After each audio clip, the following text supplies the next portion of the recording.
restless. I'm gone. Run with a wild crew, they get reckless. Young boy, come up off that neck. Give me Into that. the trends. Welcome to Bleachers and Speakers. I'm your host, June, and we are at our NFC North Division chat with my co-host. Before they get a chance to introduce themselves, I want to remind everyone to subscribe to Bleachers and Speakers on YouTube and check us out on your podcast aggregators. Just type in Bleachers and Speakers FFSN.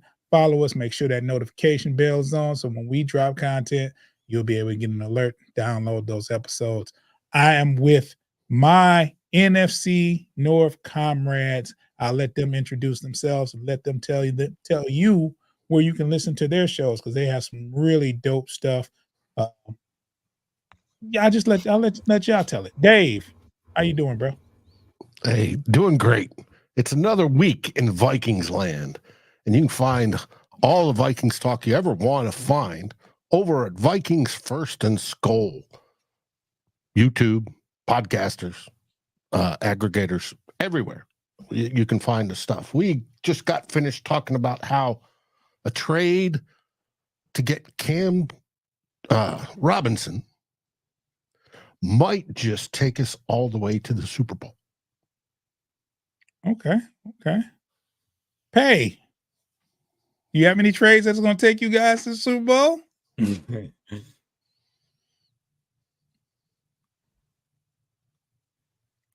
You're muted. Is it too late in the season to trade for a coach? Introduce yourself. If not, then you're just gonna have to check us out at the Frustrated Chicago Sports Fan channel, where we're talking Bears, Bulls, sometimes Sox, Cubs, any of the other teams that raises our blood pressure. As of right now, it's Bears season, and we're still trying to digest the latest calamity that happened on Roosevelt and Lakeshore Drive. Okay. I'm sure we're going to get into that at some point. Foster. I'm introducing myself. I'm one half of Bleachers to Speakers, where we cover everything Detroit sports: Tigers, Pistons, Lions, and yeah, it's fun. Yeah, I mean, it sounds fun. It's a very riveting introduction there, Foster. We're going to talk about, let's talk about Oops, did I do last weekend. Foster, what did you just do? Oh my God, my bad. I'm like, why is it showing? Yeah, I wonder. See, this is why two people can't run the show. This is exactly why. If you're listening, you'd have to watch to know what we're talking about. And you can watch us at Bleachers and Speakers on YouTube. Tim Lyon says, yo, guys, what's up, Tim? Fellas, last week, football. Me and Foster talk about us last. But you had a game Thursday night, Dave, last Thursday? Yes, we did. Let's talk about it. What happened? Who'd you play? We played the Los Angeles Lambs, and we went out to a 14-0 lead as per normal this season.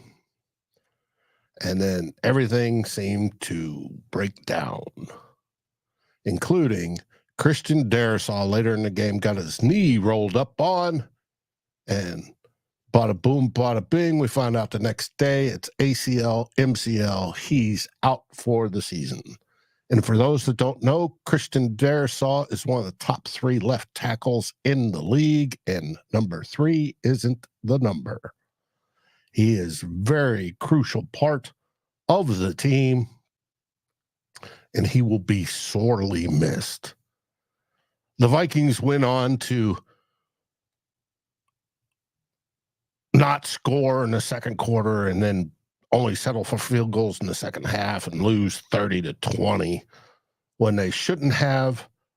But it is what it is. They took their second loss of the season. They're 5-2. And then later this week, as in a couple days ago, we traded for Cam Robinson, left tackle from the Jaguars. And he will now be most likely starting this week. Now, is he as good as Darisaw? No. But could he be still a good left tackle? Yes. And that's why the show last night on the Real Forno show speculated that it keeps our early Super Bowl window open. And maybe if we get into the playoffs, there's a chance because we held the best team. We only lost to them by 2 points a couple weeks ago. So we'll find out. All right. Pay, you want to talk about the Bears and you play Washington? I don't, but since we're here for audio purposes, I will talk about those Bears.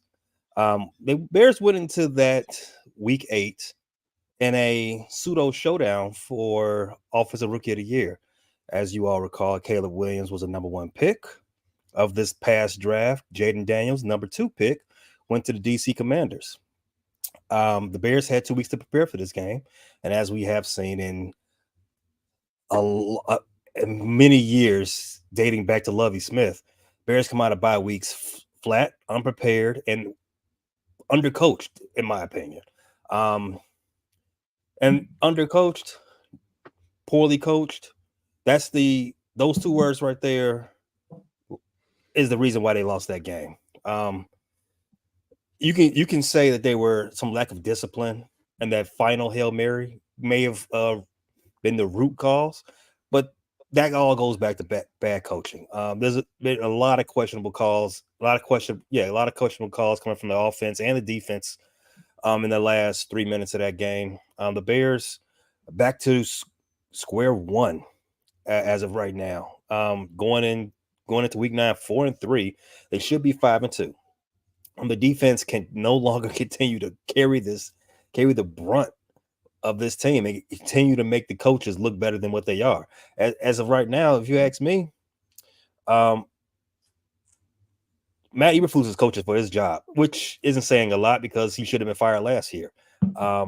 He's on his last year of his contract, but the reason why he was brought back just to be a lame duck is because he was a favorite of the locker room. He had won the locker room over. I think after this last week, I think the guys are moving away from him, and it'd be easier to get rid of him at this point.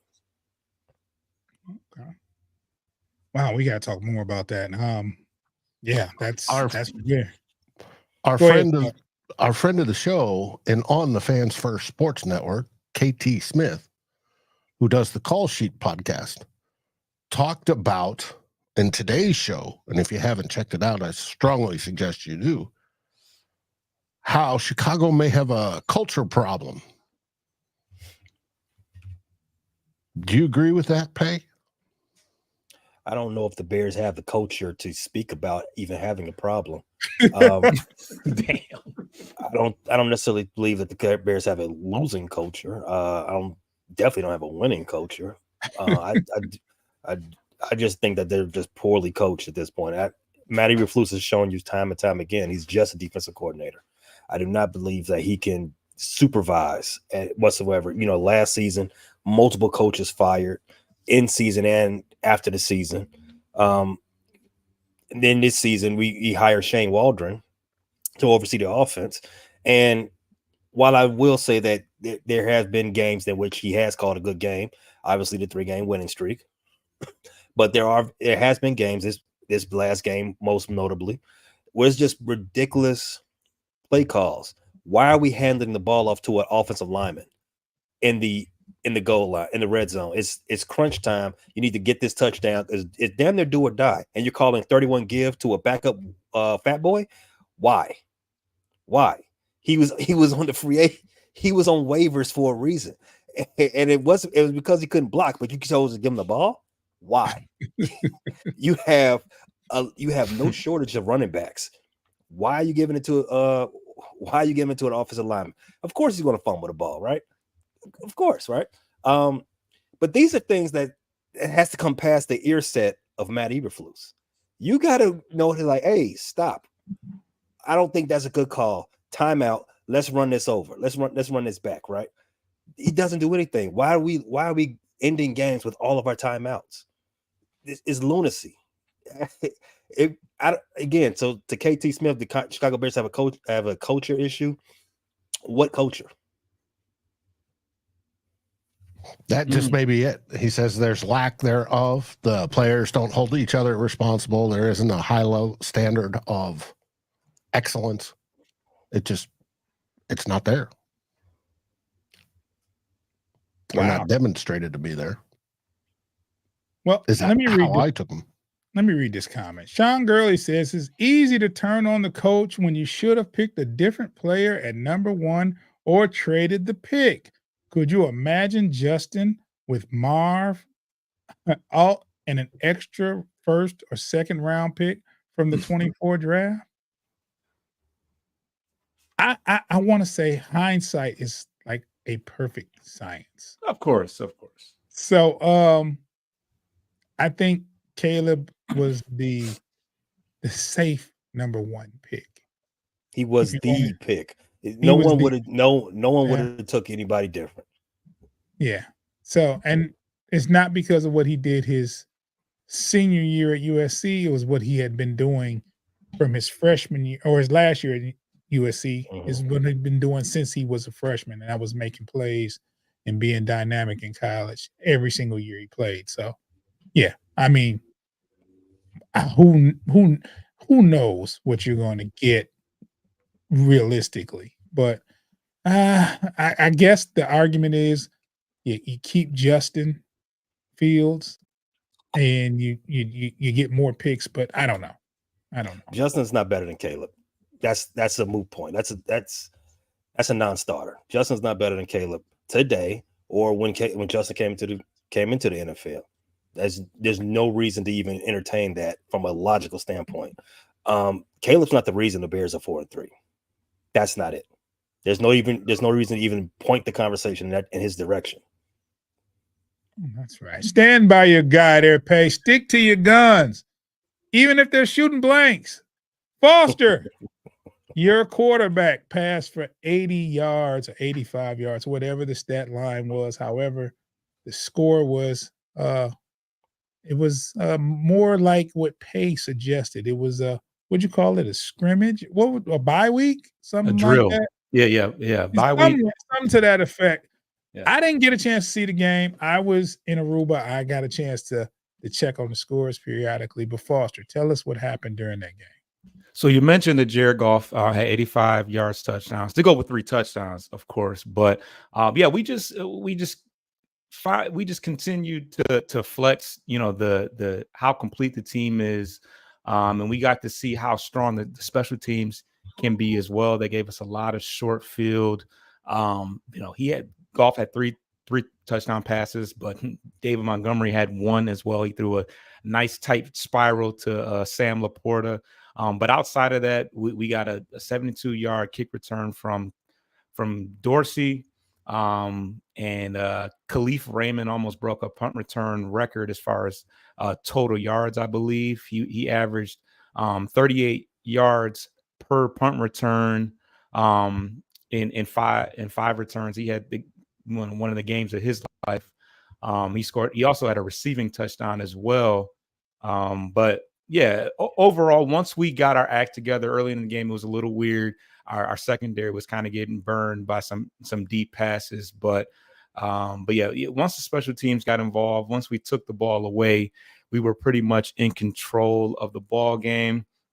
We had two interceptions overall. One was Trevor Nowatzki on a Levi Onwuzurike pressure, and we overall we had 4 takeaways. We were 5 of 5 in the red zone.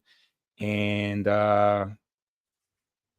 we got a touchdown apiece from both of our running backs. We're actually 7-0 since 2023 when Gibbs and Montgomery both scored a touchdown. Montgomery ended up with a rushing touchdown as well as a passing touchdown. So another one of those games where we're just kind of trying things out. Ben Johnson's just seeing what is, throwing trick plays at the wall and see what sticks. And for the most part, they have been sticking. Pause. Thank you for that.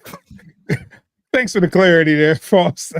Hey, I want to get back to Sean. Sean Gurley writes, Caleb under 150 yards and no touchdown versus Washington, but it's not his fault. I didn't get a chance to see the game. It's just yeah, Big G is on fire. Big G is on fire. I don't know, where is Big G a frustrated Bears fan, or is he Big G is a contributor to the Steel Curtain Network on Fans First Sports Network. it makes sense. He's one of the homies that I do the show with on Friday. And Big G knows this. He's known me. He's family. He knows me. He knows I don't entertain box score arguments for football. The only time I do it is fantasy football, which he's not better than me yet. So okay. Now you mentioned something, Pay, and I think it's kind of not a debate, but I just had a difference in opinion. I was always saying that you stick with I think Justin Fields is better than Caleb right now. I don't know how he'll be later. I would project that Caleb will be better than Justin Fields later on, but as of right now, I think Justin Fields is the better quarterback. Now, would I have drafted Caleb with Justin number one? If I wanted to go a different direction, maybe. But I don't think Justin was the reason for any shortcomings last year, because I seen that monster when he went crazy versus us, and I saw the potential. So maybe you have something to follow up with what I'm saying, to rebuttal what I'm saying, but I just thought Justin Fields was on his way. But if you're looking towards the future and you drafted Caleb, then I can get that. Well, yeah, that's the biggest reason why you move off of Justin, go get Caleb. It's the financial aspect of it, right? Right. Justin Fields is moving into his 4th season, and he has to, it's about time to pay him. Caleb Williams, you can reset the clock. If that's your full argument, you make that chance. I mean, you make that switch 10 out of 10 times, right? Justin Fields hasn't shown you in the 3 years he was a starter that he is a franchise quarterback. He's shown you he has a lot of potential. Yeah. He's shown you that the ceiling is there. It's pretty high if you can tap into it. But he's also showing you that he's incredibly inconsistent, and that he's a fantastic athlete, fantastic locker room guy, fantastic kid. Nothing, there's a lot of quarterbacks that I can drag that's been a Chicago Bears quarterback, not him. But, I wish him all the best in his next stops. But Caleb is better than him in almost every facet, outside of making athletic plays with his legs. Right. Let's get to a break, and when we come back, we'll talk about the week coming up. Let's do that.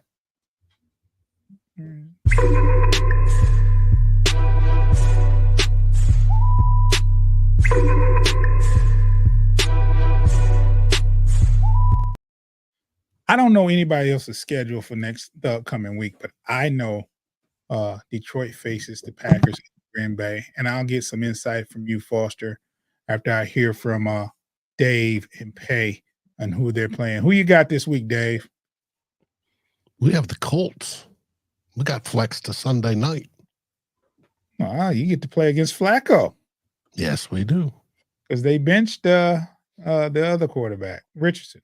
Yes, they did. And I'd rather play Richardson than Flacco. But, hey, it is what it is. We host them. It is moved to Sunday night prime time, which frees up the noon hour for a game I desperately want to watch, which is Kirk Cousins versus the Dallas Cowboys and Mike Zimmer. It's wonderful. I get to watch that. It's going to be a revenge game. I think Mike Zimmer is going to absolutely destroy him, but we'll see. But we play on Sunday night. We're the last game of the division playing. And like I said, it's against the Colts. We're 5.5 point favorites right now. So should be interesting. They are 4-4. They can win games. So we'll find out. Did this guy just call him Eberloose? It's hilarious. Uber lose. Mhm. Now, Oh what's- my gosh. now, what is going to be interesting about this game is we have TJ Hawkinson back. He will be Oh, starting. yeah. Welcome back, TJ. Welcome Mhm. back. It's been a long time. Just missed out on National Tight Ends Day. Darn Yep. it. hmm Thanks, Pay. You really know how to make the moment better. Who you got this week, Pay? I like Minnesota in this game. They've taken 2 consecutive L's, but we both no, I don't think the Colts have seen the Pistons, not Pistons, but the Lions yet, right? The Colts are the worst team in the league with a winning record.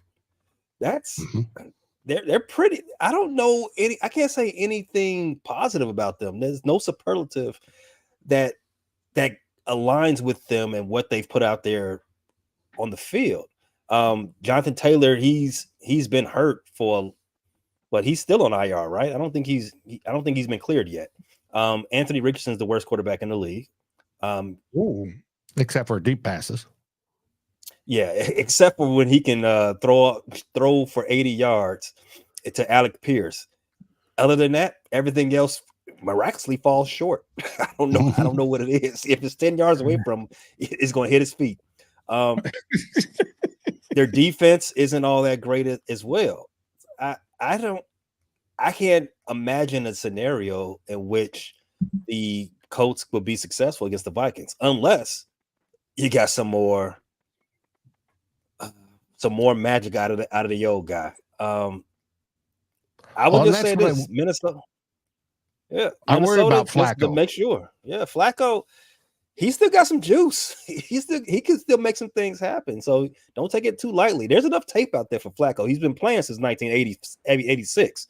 I think he came in the same draft class as Joe Theismann. So you got enough tape. Wow. Do not take him lightly. But I was all excited that Brian Flores would just totally mess with Richardson's mind, but we're not getting a chance because the owner, and we all assume it's Irsay, and the owner said, nope, Flacco's the starter here on out. So yeah. Foster, what's your take on the Vikings and Colts matchup? No, I think it's a good opportunity for the Vikings to get back on the board. I haven't paid a lot of attention to the Colts. I know they won. Did they beat the Bears? No. They did. No. Oh, they did? Oh, wow. Mhm. Yeah, they beat them, but it was like close, or I think it was close. It was a close game. The Bears have played all close games. That one was a close one. I think the Bears lost by 6, if I remember correctly. Yeah, I think they got close. I think they scored late to make it a little bit closer. But yeah, I mean, I think it's a good opportunity for the Vikings to get back rolling. Is that game in Minnesota or Indy? I missed that part. it's in They Minnesota. host. Yeah, it's in Minnesota. It's in Minnesota, so It's going to be Yeah. 28-0 first quarter. just it's based on gonna- the way how they start. Yeah, They start off fast, and against Mhm. a weak team, it's liable to be 28-35 first half. but they have a winning record though. That's what he said. They do. They're- They're 4-3. 4-4. 4-4. Oh, that's Or, right. They did lose last week. Yeah. 500. Yeah. So I don't know. I But don't know they what to did make have a of it. winning record. Right. Yeah. I don't know. That's kind of crazy. All right, You Pay, who said- y'all got? I'm sorry. I'm sorry. I was trying to double back with Dave. Dave, you said Irsay made this call to bench Anthony Richardson and bring in Flacco? That's what I'm getting. Yeah. Huh. That's interesting. One of the rare sober decisions from Irsay. Wow. Wow. That the coach was basically told this is what's going to be happening, and it's Flacco here on out. You're on out. Wow. Well, That's bold. Mhm. Now, hey, when have you ever heard of a quarterback going, "Hey, coach, take me out. I need a breather"? You know, the first thing I thought about when I heard that's what he did and what he said, like, that's crazy because an offensive lineman can't do that. I've never seen an offensive lineman come out because they're tired, and they are probably the least conditioned out of everybody on the field outside of the punter. No, Oh, they're no, carrying the most weight. yeah, Mhm. exactly. They're not the athletic guys. They're the big burly guys, and they play. They every snap they're hitting somebody. They don't have to They hand the could ball off and just stand away. They're they could play hurt on like, oh, well, I'm gonna just pretend like my they probably could, but how often is that though? You rarely see an offensive lineman go. If they go out, they're probably gone for the game. You don't see an offensive lineman get out and come right back to the come next back. play Yeah. or the next series. They're usually out for a while. But and that's a rare occasion, when they do get out. But I couldn't help but think about offensive linemen, like they don't get a chance to, take They me out. don't run full sprint though. Ever. Oh, that's I mean, not necessarily true. When they're what do you call that? When they kind of They're giving 100% effort on every play. Now, if they're shuttle. if they're moving left to right, doing zone blocking or whatever, yeah, they're moving. They're only accelerating for 5 yards or whatever. But on a screen, they may be accelerating further. and that's not full speed. It's still more to it than running. They're pushing. They're pushing and pulling. It's a power deal. Yeah. Hey, you got it. You got to haul ass on the pull. You got to come on. Oh yes, it's a big deal, and you're right. They don't, unless there's an equipment failure or they are actually hurt. Mm-hmm. And I'm not talking. They're actually injured, not just hurt, but injured. They're not coming off the line. If you look at everybody's box scores and you look at how many reps, your offensive linemen are playing all of the offensive reps. There's no, hey, breather, take me out, coach. There's no, moving in and keeping people fresh. There's none of that. Punts, field goals, they're in there. Mm-hmm. And to have a quarterback do it, it's unheard of. That's your captain. That's who you're looking up to. So I don't know. I mean, a little too honest in my opinion, because he could have said anything. That's exactly what I said. Like he's getting killed for being honest. Said, I'm he tired. Could have easily limped to the sideline or went over there and said, hey, I got a problem with my equipment or my shoulder, something, and this thing goes away. But him being honest, you he get in trouble for being honest. Yeah. You get in trouble for calling into the job and just saying, hey, I'm not coming in today, and they ask you why. They say, I just don't feel like it. No. You need a better excuse than that, buddy. The unit can't help you out of that one. Yeah. I mean, he could have went off of cramps, anything. Mm-hmm. But he just said, I was just tired. Yeah, I was tired. I did a lot of running those first 2 plays. And it's like, wow. And he's getting killed for his transparency. NFL is different, man. Nowadays, anyway. Well, as Tim said, he's soft. And I'm sure his linemen are calling him soft. Yeah. I have never seen that before. Like, never. And I've seen running quarterbacks. I've never seen that. And from a team captain, no. Is he a cat? Yeah. Yeah. He didn't even play last year, did he? I know he played a little bit, but he got hurt. He got hurt in the 5th game. Yeah, shoulder. Is a QB being captain? That's pretty standard, right? It's pretty standard. Yeah. So. Yeah, it made him look soft. He's tired. Hey. Next thing he'll be doing is painting his fingernails. Wow. He already does painted fingernails. Who does the Bears play this week? The Bears are going out west to play the Arizona Cardinals, guys. Okay. One of my favorite stadiums in the NFL. I forget the name of the stadium that the Cardinals play in. It's over there in Westgate. That portion of Phoenix, beautiful stadium, beautiful area in my opinion. Listen, the Bears got to shake this off. They lost a terrible game. I would like to believe that they put this one behind them and come out fired up and ready to, serve notice to the Arizona Cardinals, who are actually leading their division. If playoffs started today, they'll be in. They're not a great team, but they're a tough team. They're not somebody you can just push over, right? They've beaten the San Francisco 49ers. They've lost some terrible games. So what type of team that the Cardinals are is to be determined. So that means you need to go in there and, throw your weight around. You don't treat them like they're poo-poo. Don't treat them like they're the 2011 in New England Patriots and anything like that. Just go in there and serve notice. Do what you're supposed to do. However, like one of the commenters said, we got this stench on this team coming from the coaching staff. I'm tired of every week saying, you know what, this loss is on us. Listen, how about you stop having losses being on you? How about you start coaching this squad up correctly? Kevin Byard have to call you out and say, hey, look, man, that stuff you called, the lack of calling timeouts, that stuff is not good. It's unbecoming for a winning coach. And that's exactly why Matt Eberflus is like 10 games on the 500 and not even 3 years as a Bears coach.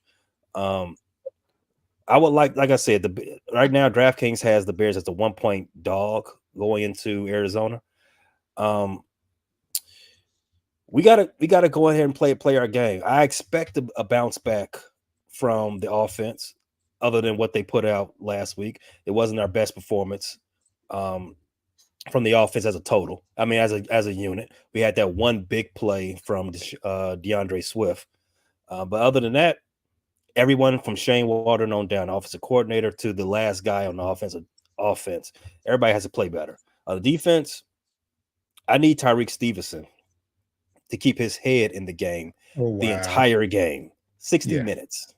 For 60 minutes, DeAndre Stevenson, can you not get any flags? Can you not get called for unnecessary roughness? Can you not get handsy with anybody? Can you not jaw jack with people in the stands? I need you to focus. You already know they're not throwing the ball at Jalen Johnson. The ball's coming to you, bro. Focus. Make a play. You are on watch. Make a play because knock it down. You need to knock somebody out this week. I'm tired of everybody coming at you. You need to do something. I had heard his responsibility on that play was to block out the tip guy. And he didn't do that because he was late and he tried to knock it down instead and he tipped it up.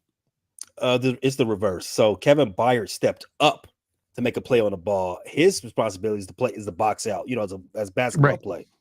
As the safety, that's his responsibility. Tyreek Stevenson, for 4 seconds, got his back to the play, waving at the stands or doing whatever the hell he's doing. I think now he comes over late. Yeah, he comes over late. And now him and Kevin Byard at the same point making a play on the ball, and there's a guy behind him, just waiting on gifts. It's not even Christmas time. Not yet, anyways. It's on the way. Sometimes it comes early. Foster, what do you think about this matchup between the Bears and the Cardinals? This might be I don't want to call it a revenge game, but we did kind of talk about Marvin Harrison possibly being drafted by the Bears, and he gets an opportunity to show them why he should have been drafted by the Bears. So it creates an interesting storyline, kind of out of nothing. I don't know. It's probably nothing, but yeah. But the Bears obviously have a chip on the shoulder after losing a game that they should have won. And Caleb, he's played on the West Coast for a couple of years, so he should feel real comfortable on that side of town. And no easy wins in this league, and especially on the road. So I don't know. I think it could go either way. Okay, Dave, what do you think? I think the Bears, if they're Eberflus and the coaching staff get them together this week, do the proper discipline, do the proper pull your heads out, and you hear a big popping sound from Alice Hall, they should go down there and win.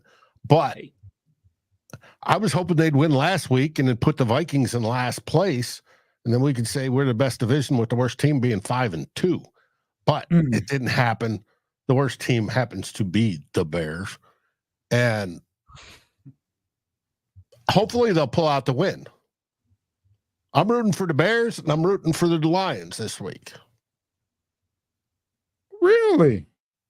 Oh, hell yes. The Packers will play the Packers. Yeah. That's interesting. That's interesting, considering a loss would, put everybody pretty much closer together as far as the standings. But that's interesting. Except for the Packers who played one more game. They haven't had their bye yet. Yeah. Right. Which brings us to this week's matchup, the Lions versus the Packers. And I don't believe the hype. I believe Jordan Love will play.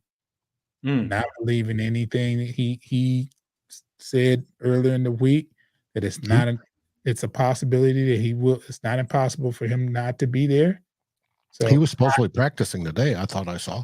Yeah. So I believe he'll be there. I believe he'll start. And Dave, I'll let you talk about the matchup first, and then we'll just go around the room. Lions versus Packers. What you think? First off, hat tip to the Lions. In the last 3 out of the 4 games, they've scored at least 42 points. Last week, scoring 52 by 3 quarters is amazing. Throwing a 50 burger up in 3 quarters. It's just, your offense is humming. I'm hoping that you go in there, and I fully expect you to, and it's in Green Bay, isn't it? Yes. Go up to Lambeau and hopefully obliterate them and score 40-plus points, and then have them crying and weeping in their beer by the third quarter. The pressure. It's pressure. Hey, what do you think?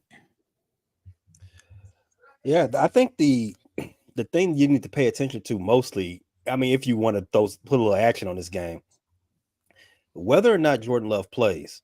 Now, the Packers do have a bye week next week, so it wouldn't be crazy for them to sit Jordan Love this week so they can get an extra. He misses 1 game but gets 2 weeks of rest for that groin injury, so it's not outside of the realm of possibility that you end up playing Malik Willis this week, Dave. I'm not Dave, but Gotcha. June. I agree. June. But with that said, you've seen Jordan Love and the Packers rush back out there to action, so you really don't know. Whatever happens, you're going to have a reduced Packers offensive effort. I don't care if Jordan Love plays; he's still hurt. He's still hurt from the NCL injury. He hasn't had a bad season up to this point, but it ain't the season that's worth $75 million guaranteed, right? It ain't that type of $75 million signing bonus. And he's not performing up to that standard to what his contract is. He's favoring some of his throws. Some of his throws are not set on the right foot, right? Because he's still hurt. And now that groin just makes everything else. We hypothesized yesterday on the Pay Dirt show that maybe he's overcompensating. And this just will end up to another lower body injury later on in the season. I don't want to wish injuries on anybody, but the Packers, moving on. But I think for the Lions, he also had to add, there's still another phrase from one of the commenters: don't play with your food. The Lions are going to, the Packers are going to have a reduced offensive output, no matter who the quarterback is. So go out there, jump on them early, show them who's boss, and let's move on to week 10. Foster, Lions versus Packers. What are your thoughts on the matchup? Well, first and foremost, I certainly commend Jordan Love for earning his paycheck. He could very well have just kind of sat out and really fully healed himself, like you said. He's probably still overcompensating from that MCL injury. it's as far as his season, it's kind of been a tale of two different sides of things. He's fourth in the league in touchdown passes, despite the fact that he's missed a couple weeks. But he's also tied for the most interceptions as well. So, like you said, it's not up to the standards of performance on the field, all things considered. But Malik Willis has been pretty solid in reserve for him. He's got 3 touchdowns, 0 interceptions, and has a QB rating of 130. So not bad. And we certainly know that he would pose a dual threat for us. And we know how much, we don't, fare well against those type of guys. So I don't even know, 6-1, half a dozen other as far as who I want to face. But the defense is kind of middle of the pack. The one thing that kind of concerns me is their ability to take the ball away. They have Xavier McKinley and Jair Alexander in the secondary. Those guys have combined for 8 interceptions and 9 pass deflections thus far this year. So those are definitely 2 guys that you got to pay attention and be aware of. But on the offensive end, they've been pretty strong. They got a good running game. Josh Jacobs is averaging 4.5 yards per carry, and he's got 3 touchdowns. And they've been pretty balanced. Obviously, our secondary hasn't been the best this year, and we've been susceptible to giving up quite a few yards. Tucker Kraft, their tight end, has 5 touchdown passes. He's kind of come out of nowhere. I didn't even know who that man was up until this point, but he's doing wonders on my ESPN fantasy league, so I appreciate that. But yeah, just continue to brag, Foster. I see the Facebook post too, bro. Yeah, I mean on ESPN, not my Yahoo one is not doing quite as well, but okay. But yeah, the Packers have done a great job of taking the ball away. They're first in the league with 19 takeaways already this year, and they have a plus-minus differential that's 4th in the league. And the Lions are second in the plus-minus category. So we do a pretty good job of taking the ball away and protecting as well. Yeah, I think the fact that it's kind of up in the air as far as who we're going to face is kind of bodes, well for the Packers, because we have a little bit more to prepare for. But, as Dave said, we're averaging, 42 points in the last 4 games. And, the offense is clicking on cylinders. 3 out of 4. Oh, 3 out of 4. Okay. Yeah, because you guys kind of brought our average down to 31. Right. And we'll be playing without the gun-toting, Viagra-taking wide receiver. Right. Which didn't seem to affect us. Like I said, it opened up more opportunities. Tim Patrick didn't have a great game. I mean, neither did Allen Robinson, but instead, Khalif Raymond decided that he was going to have a career performance, and our special teams was going to step up as well. Laporta is getting back active. I think he had the most receiving yards, out of the 80 that Goff threw. But we got guys like David Montgomery throwing tight spirals. So who's to say who's next to throw a touchdown pass? It might be Sam Laporta. He played some quarterback in high school as well. So yeah, it's gonna spread. I think ultimately, as long as Goff continues to protect that, I don't anticipate him going passing for less than 100 yards again this week. But if so, and we still end up with 4 touchdown passes, I'll take it. Right. So I think it'll be a tough game. Games in Lambeau are always tough, especially for the Lions. I think it's a tough task with Jordan Love in there. He's a difference maker for them. I'd rather face Malik before I replace Jordan. I'm not sure about a reduced offensive playbook from them. I just don't see that. I think most teams would tend to think that the Lions are vulnerable as far as passing. And if you're going to play Jordan Love, you're going to use his strength, and that's getting the ball downfield and spreading the ball around a little bit. So I do think they'll attack our corners if he plays. I think they'll attack the corners if Malik plays. Who knows? But we'll see. I still don't. Like I said, I haven't seen much of the Packers play this year. I just know that I've been paying real close attention to the Lions, and I think the Green Bay Packers is we shouldn't fear them. We should just go in there and just play football and see what happens. I think we walk out of there with a victory. So let's take another quick break, and when we come back, we'll wrap this thing up. We'll talk about I think I got something I want to talk to you guys about, but we'll talk about it after the break.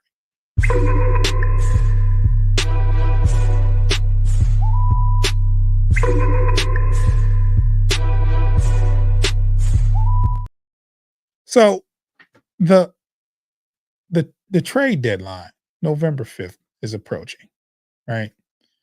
And me and Foster we've had these talks, and the position that the Detroit Lions are in, from my perspective, is yes, I think we could use some help on that defensive end.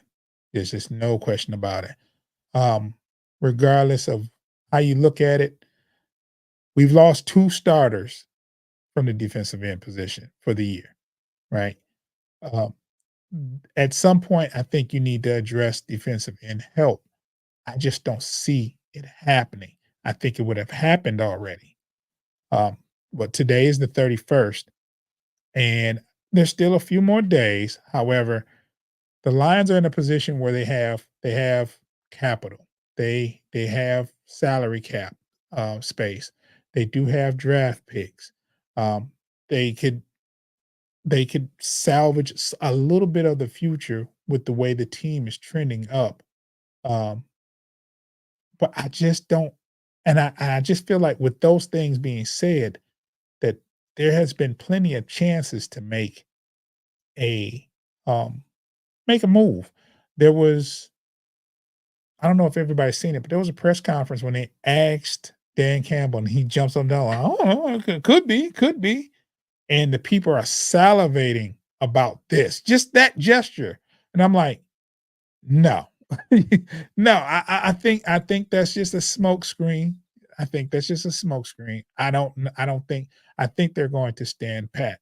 And that just goes for my team. I just want to know, approaching the trade line deadline, and Dave, your team has already made some moves. So I'm going to start off with Pay.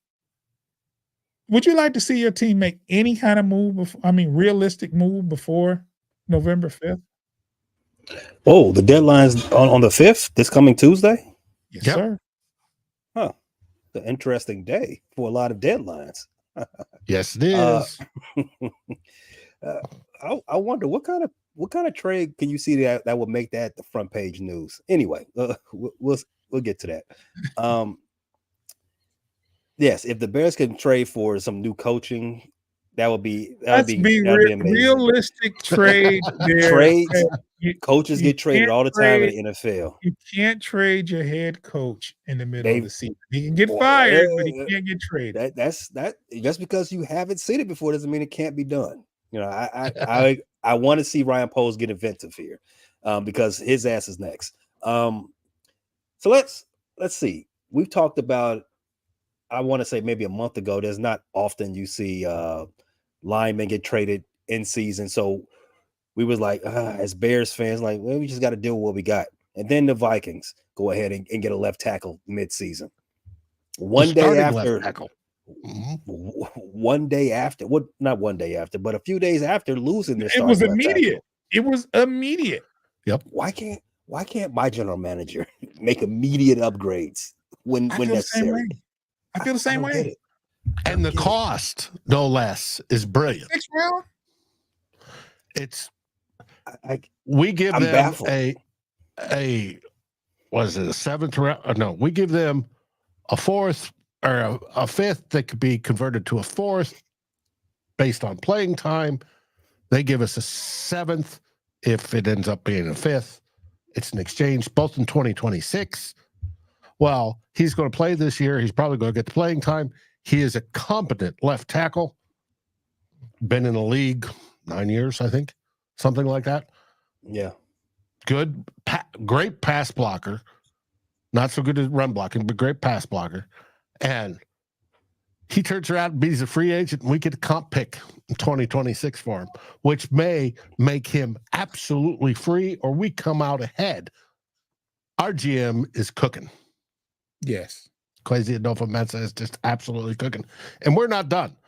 That's the second of the two trades that we've done. We did Cam Akers, running back that used to play for us. We used to play for the Rams. Then he was playing for the Texans. We traded for him for nothing, just a pick swap. The Bears, yeah. Why can't Brian Flores, or whatever his name is, do it? Ryan Poles. Why can't Ryan Poles? Ryan Poles, he is very aggressive if there's a wide receiver available. Very aggressive if there's a Iowa punter available. But if you got to upgrade the offensive line, let's weigh all our options. Let's not be too hasty. I don't like that. What about Bakhtiari? He's free now. Granted, he's broken, but he's free. Broken might be the PG word for it. Bakhtiari's he should probably go ahead and put it in those papers. Yeah, that's exactly where we need the help. Caleb, Big G, he's not in the comments anymore, but you said he gave you the box score from this past week. Caleb had 150 yards passing, no touchdowns. Caleb was running for his life most of week 8. The offensive line had 3 guys go cycle in and out. The left tackle, who would not start for majority NFL teams, our left tackle, Braxton Jones, he left the game, and it was open season on Caleb. We need an upgrade in multiple spots along that offensive line. That's the trade I was looking for. If we can get an upgrade, I know this, like, throwing a wish out there, like, that's not going to come back answered. But if that can be had, kudos. But other than that, I think we're set. Yeah, Dave, your team has made some moves. And we may not be done. Well, let's talk about it. Tell us about the moves you made and what you could see before the 5th. All right. Well, the moves we made is, first we grabbed Cam Akers, like I said, running back, to come in and probably move into the number 2 spot over Ty Chandler. That's fine. Great. The reason we went through Cam Akers, re-signing him, that then he supposedly didn't pass his physical, is coming off a second Achilles injury. Houston ended up signing him. He proved he's worth at Houston. Explosive, looks 100% healthy, which is great. Modern medicine is wonderful, because back in the day, if you popped your Achilles, you were done. But now he looks as strong and explosive as ever. So he's coming back. After Darrisaw went down, within days, once we had it confirmed it's MCL, ACL, boom, we went and traded for Cam Robinson of the Jags, like I said, a starting quality left tackle. He has some injury history, and he was just coming back from a concussion this year, and the Jags had already put in another guy that they thought, we can roll with him, and they did the trade. Now, the 2 weakest points on the defense are interlinked that we have. The one, and if we fix especially one, I think this is where the Super Bowl window being open a year early helps. That's interior defensive line. We've inquired about Jeffrey Simmons from the Titans and Sexy Dexy Dexter Lawrence from the Giants. If we could swing either of those 2 guys, and they're both most likely building components for those 2 sucky teams, we'll have made the season and the trades. Now, those will cost us first-round picks and more, but we'll see. And the other position is corner. And if we can get a top-notch corner instead, young guy that's top of the deal, top of the league, then we could help with the coverage side. What we're trying to get is the interior pressure versus which helps coverage, or get a better coverage, which helps interior pressure or pressure on the quarterback. But we'll see how it goes. I'm not thinking Sexy Dexy or Jeffrey Simmons are coming to the Vikings. I wish I could say that, but they're just dreams of mine just right now, and the end of the fan base. We're all united on that. But we'll see. There's supposedly calls been made. Let's see if it materializes. Okay, Foster. I don't know how much you heard. I know you had some issues over there. I was saying approaching the 5th trade line. Well, what I'd like to see versus what I think is going to happen as far as the Detroit Lions. I made my case saying we're losing 2 defensive ends, 2 starters at defensive end for the season. I feel like a trade should be made. However, I personally don't think anything's going to happen. I think they're going to stand pat, because I think if they could have done something, they would have. What are your thoughts moving towards the free agency deadline, November 5th? Do you think the Lions make a move, or how do you feel?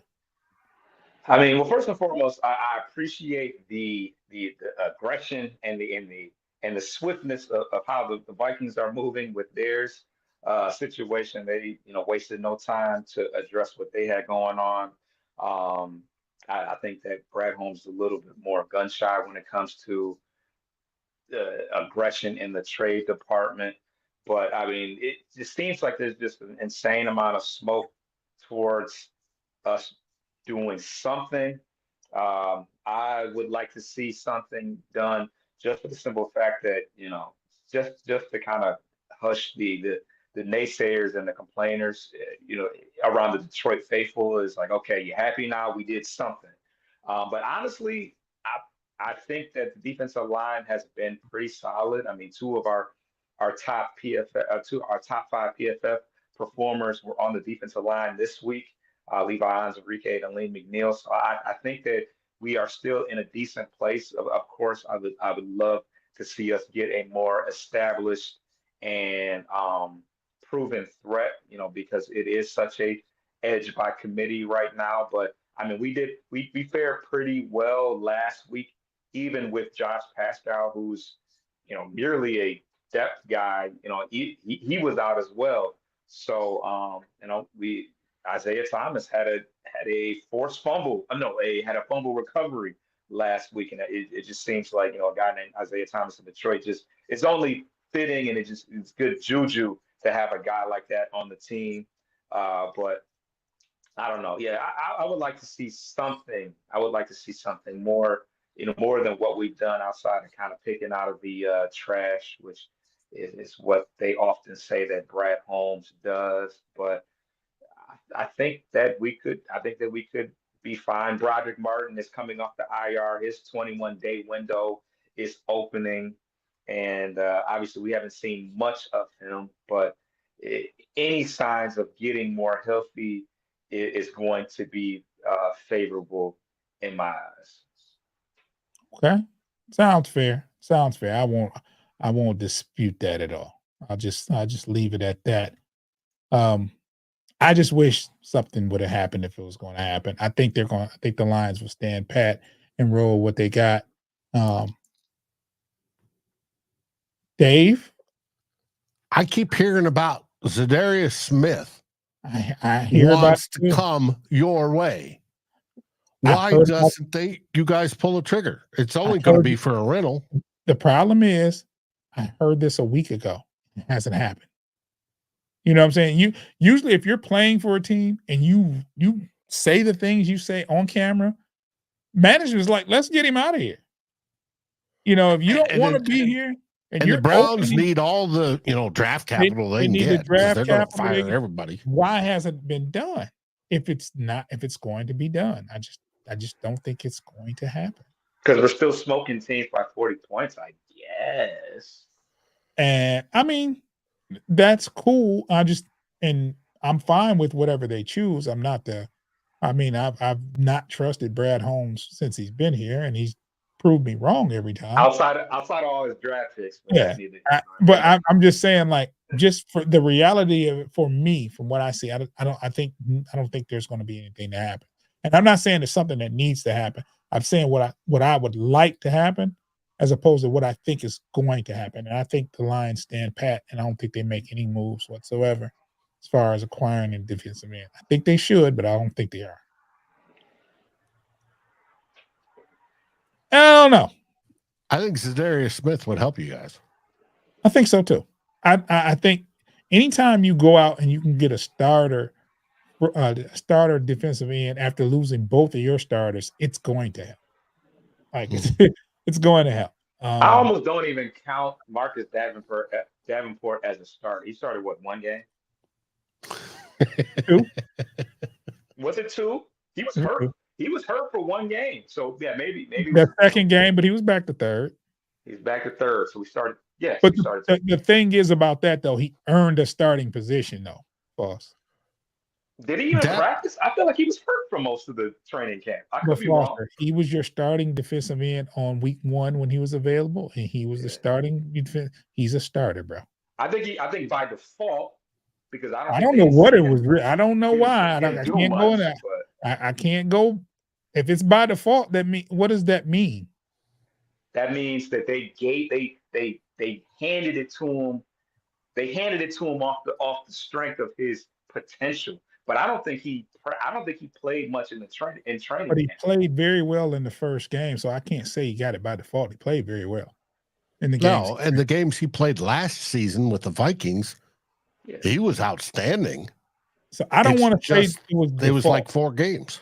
Because I don't know, but I think when he was there, he played pretty well. So I don't know. I just think you can honestly say without any debate that you lost 2 starters you lost 2 defensive end starters. You did. Yeah. So I don't know. I mean, if you want to discredit him for not playing in every game, that's one thing, but he was penciled in as a starter. Well, and that's just what it is. We've gone over an hour, man. We want to go ahead and wrap this up. We want to remind the people where you can find your show at, Dave. Vikings First and Skol, whether it's YouTube, whether it's on the Fans First Sports Network, whether it's your favorite podcast aggregator, heck, we're even on Facebook, on Twitter, Vikings First and Skol. You can find us talking Vikings all the time. And maybe this is a magical season. We'll find out. Join us. Hey. You get your Chicago sports coverage at the Frustrated Chicago Sports Fan channel. That's on YouTube. The podcast under the same name is on Amazon Podcasts, Spotify, iHeartRadio, Amazon Music, YouTube Music, wherever else you get your podcast fix from. Tomorrow, look out for that Week 9 preview. Bears versus Arizona Cardinals. We still got some bad taste in our mouths. We got to get out. So you don't want to miss that episode, as well as our Bulls post-game wrap-ups and all the rest. Check us out wherever, like I said, on YouTube and wherever else you get your podcasts. And I want to say for us, follow us. You can subscribe to Bleachers and Speakers on YouTube for starters. We're trying to get to 200 subscribers, so please let's get those subscribers up. I've been saying that for a long time. We should have been past 200. And for those same podcast aggregators, just follow us, Bleachers and Speakers FFSN. Make sure you download those episodes. Foster, you can also talk about your shows, and you can talk about the show you've been doing since I've been on vacation, because the Pistons won a game. You can tell them where you can find that at. Yeah, so audio-wise, you can find the Pistons coverage on Post Game Podcast. We have a brand new Central Division version that our first episode was on Monday. Very but, good show too. I got a chance to listen to a very good show. Pay got us in the mix with something good there. So Absolutely. And the World Series that has concluded. So we are officially into the off season, like fully into the off season of the major leagues. So me and Coach will have a show soon because there's some roster moves to be made. Because we got the Rule 5 draft and the winter meeting. And there it goes. Foster been having problems for a minute. Yeah, my phone, I always lose connection when I say that, when I hear the word meeting as well. It's something about that word. Let's just, this is a good place to stop. So, what do they say in Vikings land there, Dave? Always Skull Vikings. And I'm almost dreaded to ask Pay the same thing, but I'm going to ask you, what do they say in Chicago? Listen, the clause up is on permanent vacation until they earn it back. So we're just going to say bear down. All right. And all I have to say is that was a vicious roar. I like that. That's pretty good this time. Thanks for watching. Thanks for listening. Get your lick back. If a nugget on you something, ain't no chit chat. Better stay up out the way, don't get your shit splat. Stop letting this shit slide and get your lick back. And get your lick back. Get your lick back. If a nugget on you something, ain't no chit